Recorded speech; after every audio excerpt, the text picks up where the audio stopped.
আসসালামু আলাইকুম।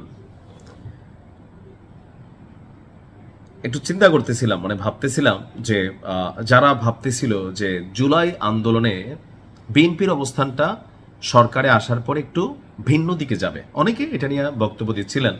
কিন্তু আমার কাছে মনে হয়েছে জনাব তারেক রহমান, যিনি প্রধানমন্ত্রী আছেন, দীর্ঘদিন যাবৎ যুক্তরাজ্যে তিনি ছিলেন বা পরিবর্তিত একটা পরিস্থিতিতে বাংলাদেশের ক্ষমতায় তিনি বসেছেন এবং কি দায়িত্ব নিয়েছেন বা যে প্রধানমন্ত্রী হিসেবে লিড করছেন রাষ্ট্রকে।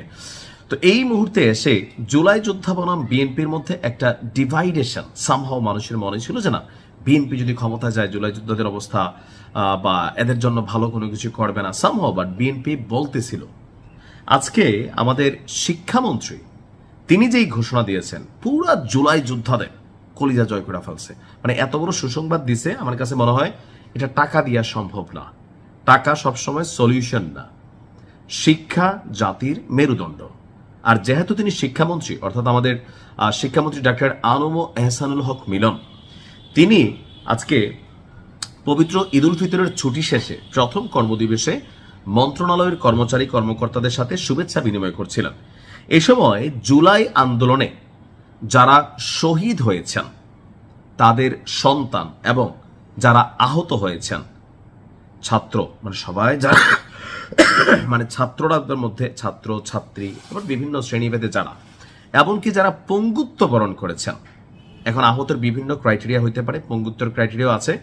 তো সেই সকল জুলাই শিক্ষার্থীদের জন্য, যাদেরকে জুলাই যোদ্ধা বলা হয়, তাদের জন্য বিশ্ববিদ্যালয় পর্যন্ত, অর্থাৎ তারা এখন যেই ক্লাসে পড়ছে, এমনকি তাদের যারা মারা গেছেন, তাদের যারা সন্তান, নার্সারি হোক, 1 হোক, 2 হোক, আনটিল তারা ইউনিভার্সিটি লেভেল পর্যন্ত পড়াশোনা করার জন্য সকল ধরনের আপনার অবৈতনিক শিক্ষার সুযোগ নিশ্চিত করার নির্দেশনা দিয়েছেন। অর্থাৎ এই পরিবারগুলো বা যারা আহত হয়েছে, পঙ্গু হয়েছে, তারা যেখানে পড়তেছে, তাদের শিক্ষা জীবন পুরাটাই রাষ্ট্রীয় খরচে ফ্রিতে আপনার এটা কি বলা হয় যে রাষ্ট্র দায়িত্ব নিয়ে নিচ্ছে।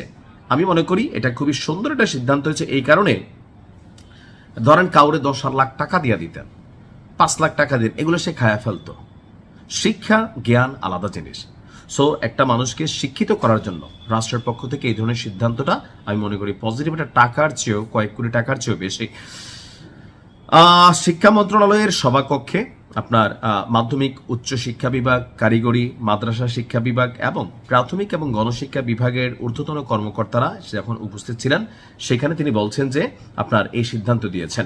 জাতীয় নির্বাচনে বিএনপির ইশতেহার অনুযায়ী 2026-27 অর্থ বছরের পরিকল্পনা এবং আগামী 5 বছরের শিক্ষা খাতের বিষয়গুলো নিয়ে সেখানে আলোচনা হচ্ছিল। তারপর শিক্ষামন্ত্রী তিনি বলছেন যে এই জুলাই যোদ্ধাদের ব্যাপারে সিদ্ধান্ত দিয়েছেন। তা আমি মনে করি যে এটা খুবই ভালো একটা সিদ্ধান্ত হয়েছে। কারণ পড়ালেখা এবং টাকা, শিক্ষার্থী এবং টাকা দুইটা কিন্তু সাংঘর্ষিক। টাকা সবাই চায়, তবে পড়ালেখা ছাড়া, আসলে জ্ঞান ছাড়া আপনি টাকা ইনকাম করতে পারবেন, কিন্তু সেটা আপনার জন্য সম্মান বা ইজ্জত সবসময় বেরোনো, হয়তো লাখে 2-1 থাকে ডিফারেন্ট, বাট ম্যাক্সিমাম সময় একটা শিক্ষিত মানুষের হাতে যখন একটা টাকা যায় বা রাষ্ট্র যায় বা বিভিন্ন দায়িত্ব যায়, সেই যতটা সুন্দরভাবে যদি সৎ হয় আর কি। এখন আমাদের দেশে তো অধিকাংশ শিক্ষিত মানুষরাই চোর হয়ে যায়। তো যদি সৎ হয় তাহলে রাষ্ট্র সিস্টেম একটি ভালো চলবে। আর আমি বিএনপির এই ধরনের উদ্যোগকে সাধুবাদ জানাচ্ছি আর শিক্ষামন্ত্রীকেও ধন্যবাদ দিচ্ছি।